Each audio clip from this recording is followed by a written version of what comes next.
شیخ الاسلام وہ ایمان کی توانائی ہے، شیخ الاسلام وہ ایمان کی توانائی ہے، در بدر آج تلک عالم مرزائی ہے،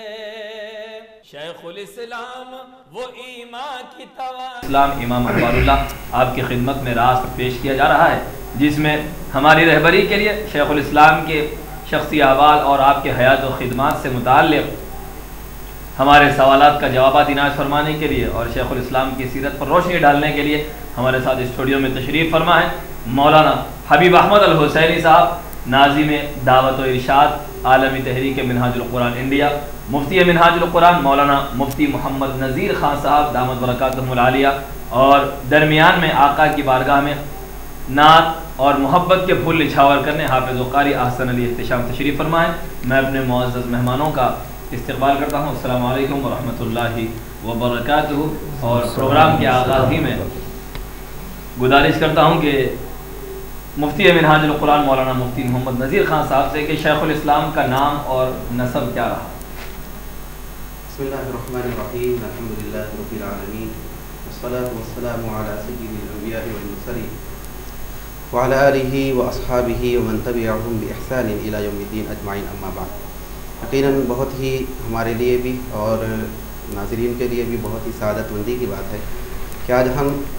ایسی شخصیت کے تذکرے کے لیے، ان کی یاد کے لیے، ان کے مبارک ذکر کو سنانے کے لیے جمع ہیں کہ یقیناً جو شخصیت سارے دکن پر خصوصاً اور سارے ہندوستان کے لیے یقیناً بہت ہی محسن امت کی حیثیت رکھتی ہے، چاہے وہ تعلیمی معاملات ہو، چاہے اصلاحی خدمات ہو، چاہے کارنامے ہو، یقیناً اس کو شمار کرنا تو ممکن نہیں ہے، انشاءاللہ پھر تذکرے ہوں گے۔ جہاں تک سوال کیا گیا ہے امام انوار اللہ فاروق علیہ رحمت و رضوان کی نام و نسب کے بارے میں، بات یہ ہے کہ محمد انوار اللہ آپ کا نام تھا، اور 39ویں پشت میں حضرت امام انوار اللہ فاروق علیہ رحمت و رضوان حضرت خلیفہ دوم سیدنا عمر بن خطاب رضی اللہ تعالیٰ عنہ سے آپ کا سلسلہ نسب جا کر ملتا ہے، یعنی آپ کی شخصیت حضرت امام انوار اللہ فاروق علیہ رحمت و رضوان کی شخصیت سلسلہ نسب میں حضرت امیر المؤمنین سیدنا عمر بن خطاب رضی اللہ تعالیٰ عنہ سے 40ویں شخصیت ہوتی ہے، یعنی 40واں سلسلہ نسب آپ کا ہوتا ہے۔ یقیناً حدیث شریفہ سے بھی ثابت ہے، بزرگوں کے معمولات سے بھی 40 کے عدد کی بہت ہی اہمیت واضح ہوتی ہے، بہت ہی بابرکت عدد کو شمار کیا جاتا ہے۔ چنانچہ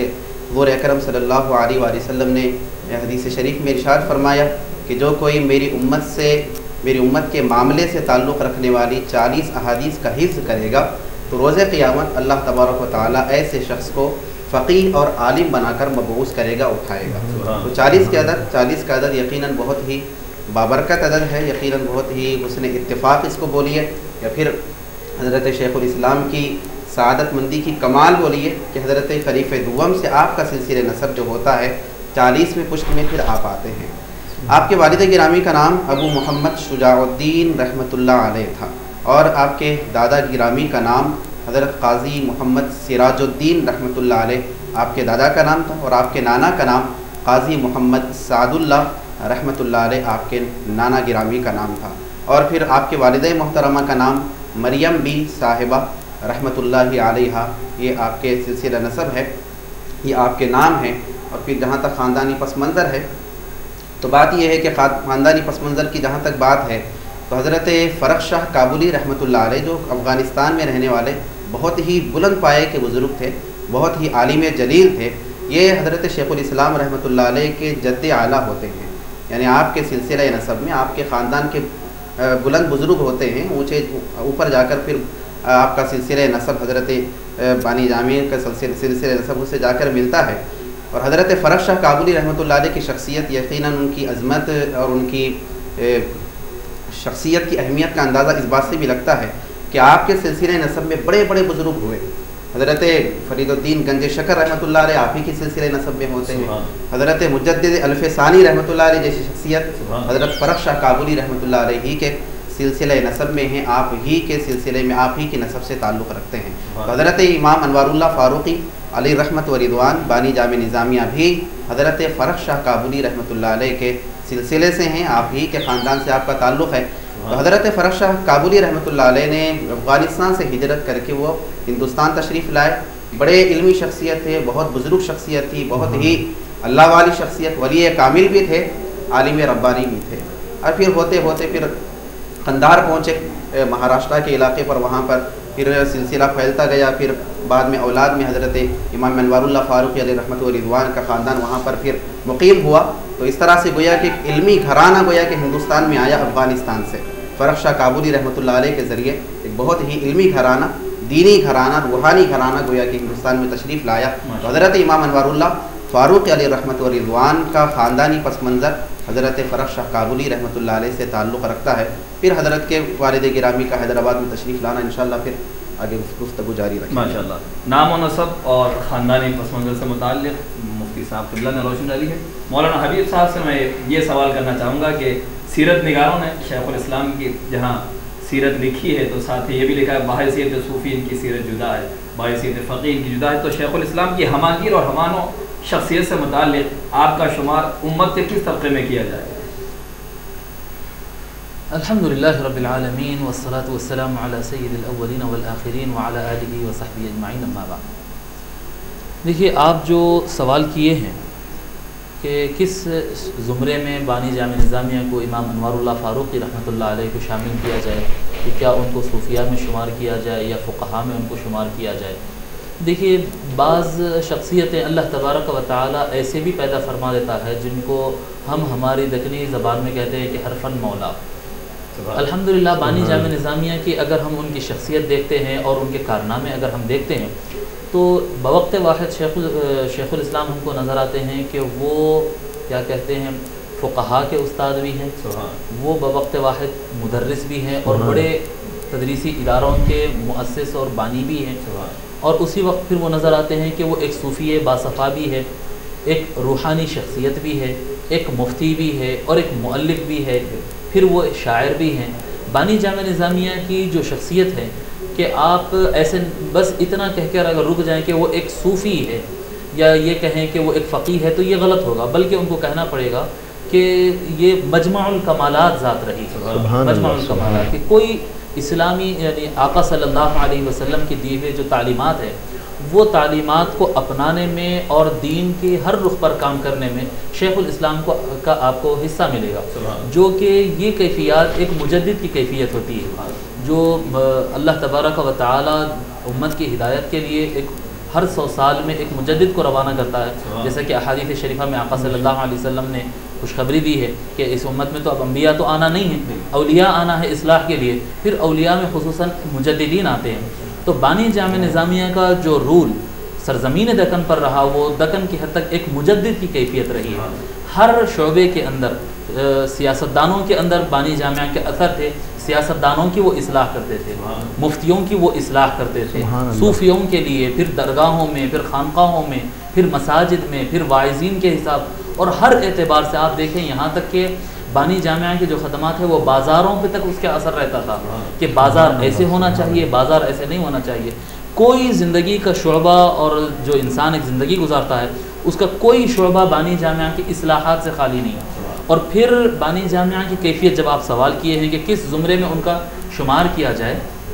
تو ہر زمرے کے اندر بانی جامعہ کو نہ صرف اس فن کا ماہر کہا جانا چاہیے بلکہ اس فن کا استاد کہا جانا چاہیے. سبحان اللہ. ہر فن کے اندر بانی جامعہ نظامیہ کو جب آپ میدان تصوف میں اگر لے جائیں گے تو بانی جامعہ صرف صوفی نہیں بلکہ صوفی گر ہے.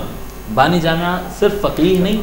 شیخ الاسلام بانی جامعہ رحمۃ اللہ علیہ صرف فقیہ نہیں بلکہ آپ کے ہاتھ پر فقہا, تیار ہوئے فقہا کو آپ نے پیدا کیا, محدثین کو آپ نے پیدا کیا, روات کو آپ نے پیدا کیا, قضات کو آپ نے پیدا کیا ہے,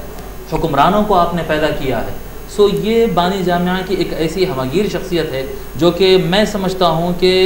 دکن کے اندر جو جہالت کا ایک دورہ ہوتا تھا اور دکن کے اندر ایک علمی اور عملی جمود جیسا آتا تھا اور بے راہ روی کی شکار ہوتے تھے, بانی جامعہ نے اس میں ایک انقلاب لا دیا اور اس دکن کو منور کر دیا ہے. اور آج تک بھی پورے دکن کے اندر بانی جامعہ کے فیوزات اور ان کے اثرات دکن کے باہر ہندوستان کے دیگر علاقوں میں بھی ہے۔ مفتی پنجاب جو اس زمانے کے جو سب سے بڑے ریاست پنجاب کے مفتی ہوا کرتے تھے وہ بانی جامعہ کے شاگردوں میں ہوتے تھے، اور بانی جامعہ کے شاگردوں کی تعداد عربستان میں اور ہندوستان کے مختلف علاقوں میں بھی پہنچ چکی ہے۔ لیکن تجدیدی جو کیفیت تھی، جو مجددیت کا انداز تھا کہ ہر رخ پر انقلاب لا دیے تھے، ہر جگہ روشنی پھیل گئی تھی، یہ جو کیفیت تھی یہ دکن کے اندر، یہ بانی جامعہ کے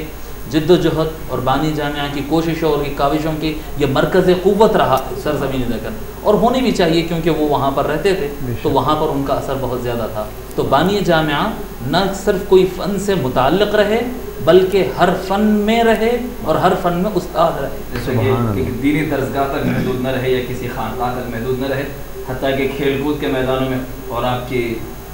دیگر روزانہ کے معمولات کے مشاغل وغیرہ میں بھی یہی رہا ہے کہ آپ ورزش بھی کیا کرتے اور طلباء کو ورزش کی طرف رغبت دلایا کرتے۔ مولانا حبیب صاحبی سے میں ایک سوال کرنا چاہوں گا کہ شیخ الاسلام جس زمانے میں آپ کی ولادت ہوئی اس زمانے سے متعلق اور آپ کے احوال ولادت کیا رہے؟ بانی جامع نظامیہ کے جس زمانے میں سمجھتا ہوں کہ اس جواب کا ہمارا مفتی صاحب زیادہ بہتر انداز میں جواب دے سکیں گے، لیکن وہ جو دور تھا وہ دور میں ایک نئی شخصیت کی ضرورت تھی، ایسے شخصیت کی ضرورت تھی جو انقلاب لائے، ایک جمود جیسا طاری تھا۔ تو بانی جامعہ کی ولادت یہ یقیناً اولیاء اللہ کی بشارت رہی ہے، اور وہ انشاءاللہ تعالی وہ واقعہ بطریق احسن ابھی مولانا نذیر خان صاحب انشاءاللہ تعالی آپ کو سنائیں گے۔ بہرحال بانی جامعہ کی ولادت یہ آقا صلی اللہ علیہ وسلم کی ایک نعمت رہی ہے سرزمین دکن۔ سبحان اللہ۔ مفتی صاحب آپ فرمائیں کہ واقعہ کیا رہا آپ کی ولادت، کن روحانی بشارات کے ساتھ؟ امام انوار اللہ فاروقی علیہ رحمۃ و رضوان کے ولادت کے احوال کے سلسلے میں مورخین نے بیان کیا ہے کہ آپ کے والدہ ماجدہ بیان فرماتی ہیں مریم بی صاحبہ رحمۃ اللہ علیہ کہ ایک عرصے تک اولاد نہیں ہوئی، تو فرماتی ہیں کہ ایک یتیم شاہ مجذوب بزرگ تھے، یتیم شاہ ان کا نام تھا، بہت ہی اونچی شخصیت تھی، مجذوبانہ کیفیت رکھتے تھے۔ اب فرماتی ہیں کہ میں نے پھلوں کا تحفہ حضرت کی خدمت میں روانہ کیا اور یہ دریافت کرایا کہ کیا مجھ کو اولاد ہوگی کہ نہیں۔ دیکھیے اس سے ایک تو بانی جامعہ کی فکر تو آپ کو ان کی تالیفات سے، ان کی تصنیفات سے، ان کی تحریرات سے ان کا عقیدہ اور فکر کی فکر ثابت ہوتی ہے۔ آپ کے والدہ ماجدہ اور گھرانے کی فکر بھی ثابت ہو رہی ہے کہ بزرگوں سے کیسا تعلق تھا اس گھرانے کا، کیسی فکر تھی، توسل کا معاملہ ہے، بزرگوں کے تصرفات کا معاملہ ہے، ان کے اختیارات کا معاملہ ہے کہ بھائی یقیناً اولاد ہونا نہ ہونا یہ اللہ کے ہاتھ میں ہے، لیکن اللہ چاہے تو پھر بزرگوں کو نوازتا ہے، علم غیب سے سرفراز کرتا ہے، دور کی چیز کی بھی خبر دیتے ہیں، اولاد کی بھی خبر دیتے ہیں۔ تو بہرحال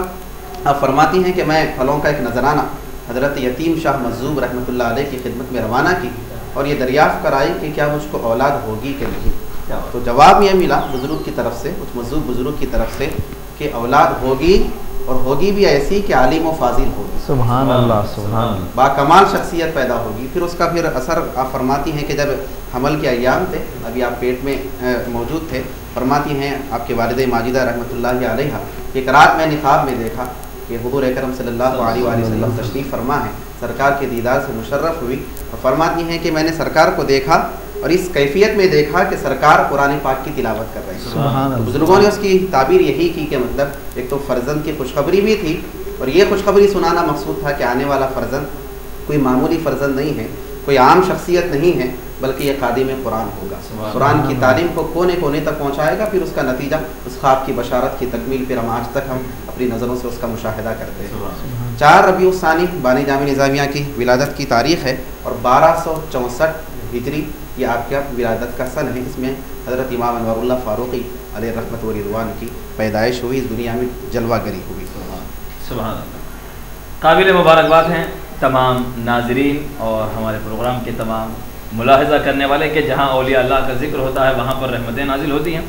تو من جملہ تمام اولیاء اللہ کے حضور شیخ الاسلام والمسلمین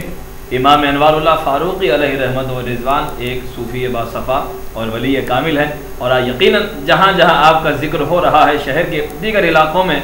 مختلف تنظیمات کی جانب سے تذکرہ شیخ الاسلام کے عنوان سے جلسے منعقد کیے جا رہے ہیں، یہ ہماری خوش نصیبی ہے۔ جہاں جہاں اولیاء اللہ کا ذکر ہوتا ہے وہاں پر رحمتیں نازل ہوتی ہے۔ تو اس پروگرام کی وساطت سے تمام ہمارے ناظرین قابل مبارکباد ہیں، اور فون کالز کے ذریعے آپ عرس شریف کی مبارکباد بھی پیش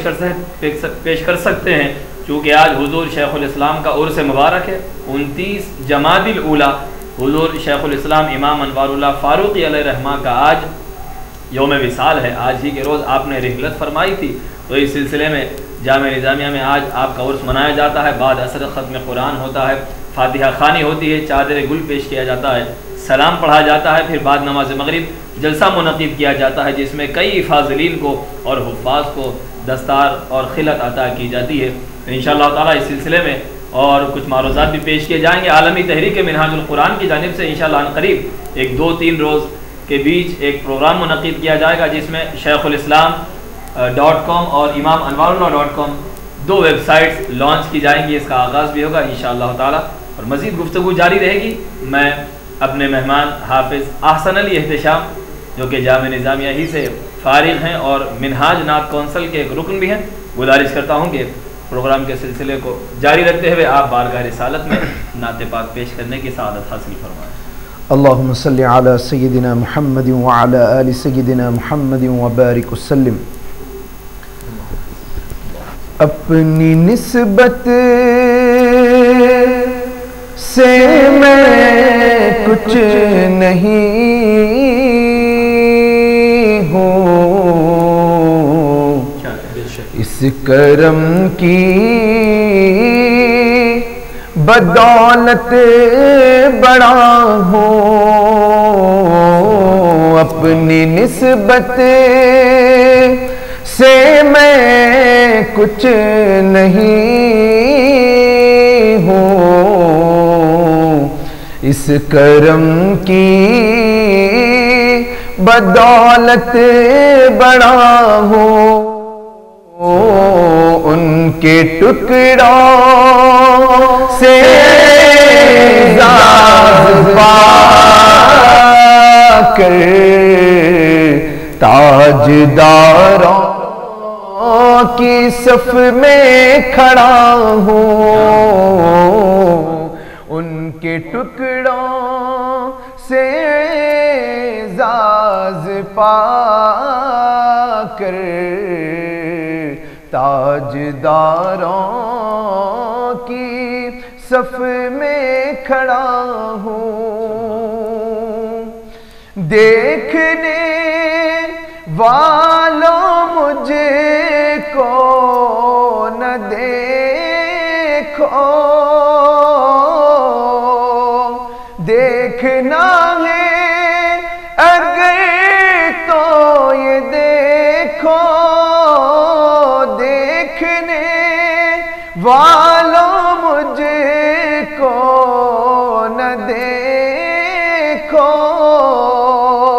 دیکھنا ہے اگر تو یہ دیکھو، دیکھنا ہے اگر تو یہ دیکھو، کس کے دامن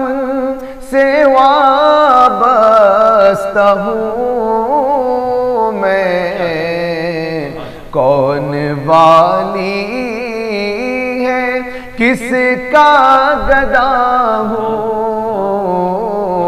کس کے دامن سے وابستہ ہوں میں، کون والی ہے کس کا گدا ہوں، یا نبی اپنے غم کی کہانی کہہ سکوں گا نہ اپنی زبانی، یا نبی اپنے غم کی کہانی کہہ سکوں گا نہ اپنی زبانی، کہہ سکوں گا نہ اپنی زبانی، بن کہے ہی میری لاج رکھ لو، میں سسکتی ہوئی التجا ہوں، بن کہے ہی میری لاج رکھ لو، میں سسکتی ہوئی التجا ہوں، ان کے ٹکڑوں سے اعزاز پا کر تاجداروں کی صف میں کھڑا ہوں۔ سبحان اللہ، سبحان اللہ۔ نہ مے کا ذکر نہ پینے کی بات کرتے ہیں، ہم اہل دل ہیں مدینے کی بات کرتے ہیں۔ صبا نہ چھیڑ ابھی سن بولو گلاب کی بات، ابھی نبی کے پسینے کی بات کرتے ہیں۔ آئیے ناظرین، ہم اپنے پروگرام میں سب سے پہلے کالر کو شامل کرتے ہیں، دیکھتے ہیں کہ کون اور کہاں سے ہیں۔ السلام علیکم ورحمۃ اللہ۔ وعلیکم السلام۔ جی محترمہ، کون کہاں سے بات کر رہی ہیں؟ جی بابا نگر سے بات کر رہی ہیں عائشہ۔ جی اور بھائی سب خیریت سے؟ جی سب خیریت سے؟ اللہ تعالیٰ کا فضل و کرم۔ یہ آپ نے جو یہ شعر رکھا ہے، بس اللہ تعالیٰ آپ کو اور ترقی دے۔ اس کے ذریعے آپ نے مسلمانوں کو جو میسج دینا ہے، ماشاء اللہ بہت اچھا دکھا ہے پروگرام آپ کا۔ الحمدللہ الحمدللہ۔ جی میں ایک نعت شریف پیش کرنا چاہ رہی تھی میرے حضور صلی اللہ علیہ وسلم کی شان میں۔ محترمہ عائشہ بہن، یہ پروگرام آج کا ہر اتوار کو بزم نعت آپ کی خدمت میں پیش کیا جاتا ہے، لیکن آج چونکہ حضور شیخ الاسلام امام انوار اللہ کا عرس مبارک ہے تو اس سلسلے میں یہ پروگرام ترتیب دیا گیا ہے۔ انشاءاللہ آئندہ اتوار سے بزم نعت میں ضرور آپ جوائن کریں اور اس میں ضرور نعت شریف سنائیں۔ بہت بہت شکریہ ہم سے رابطہ کرنے کا۔ السلام علیکم۔ محترمہ نے بابا نگر سے کال کیا اور اس پروگرام کی مبارکباد بھی دی ہے۔ انشاءاللہ بزم نعت میں ہر اتوار کو آپ حضرات کی نعتیں سنتے رہیں گے۔ آج چونکہ جامع نظامیہ میں حضور شیخ الاسلام محسن دکن عالم اسلام کی ممتاز علمی شخصیت حضرت امام انوار اللہ فاروقی رحمۃ اللہ علیہ کا عرس مبارک ہے، تو اس سلسلے میں اہل دکن قابل مبارکباد ہیں کہ آج مفکر اسلام مولانا مفتی خلیل احمد صاحب کی زیر نگرانی جامع نظامیہ میں عرس شریف ہوگا۔ تو اس عرس شریف سے متعلق اور شیخ الاسلام سے وابستگی سے متعلق آپ ہمیں فون کالز کر کے عرس شریف کی مبارکباد دیتے ہوئے یا اپنے تاثرات جامع نظامیہ اور علماء جامعہ کی خدمات سے متعلق اگر آپ حضرات کچھ کلمات پیش کرنا چاہیں تو ضرور آپ ہم سے رابطہ کریں۔ دیکھتے ہیں کہ اس وقت ہمارے ساتھ لائن پر کون ہے۔ السلام علیکم۔ السلام علیکم وعلیکم السلام ورحمۃ اللہ وبرکاتہ۔ یہ بھائی کون کہاں سے بات کر رہے ہیں؟ جی میری ایسی گزارش یہ ہے کہ امام انوار اللہ فاروقی رحمۃ اللہ علیہ کا جو عرس ہے اس کے تعلق سے جو ہے سوانحیات اور جو ہے جتنے بھی حضرت کے جو ہے متقین مریدین ہے وہ سارے دیکھ رہے ہوں گے، تو ان کو خودی سے آپ کے پروگرام کے ذریعے شکریہ۔ الحمدللہ، بہت بہت شکریہ۔ دبیر پورہ سے ایک صاحب نے کال کیا اور اس پروگرام پر کلمات تشکر پیش فرمائے۔